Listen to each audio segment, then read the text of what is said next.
Mga kapuso, pila ka mga deboto sa Nuestra Señora de la Candelaria gin pakigbahin ang mga milagro sa kabuhi bangod sang ila pagtuo. Mensahe sang paglaom sa mga tumuluo gin palabot ni Haro Archbishop Jose Romeo Lazo. Ini ang gin tutukan ni Zen Kilantang Sasa.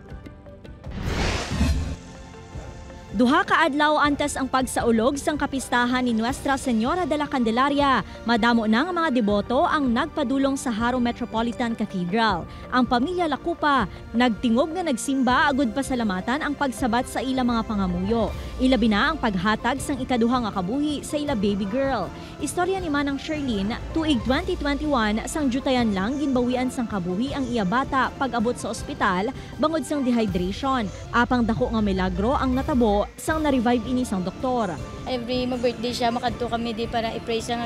Salamat nga ginagaan siya sang second life iya. Samtang ginapahanumdum naman sang Archdiocese of Haro sa mga tumuluong nga dapat ikabuhi ang tema nga Jubilee of Hope subong nga tuig.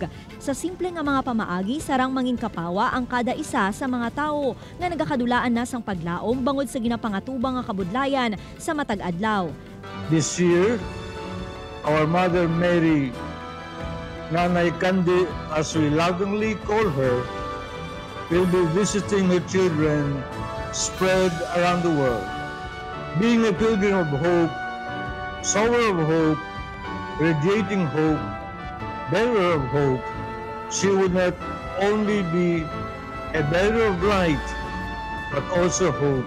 Upod kay Cirilo Randuque, Zen Kilantang Sasa, One Western Visayas.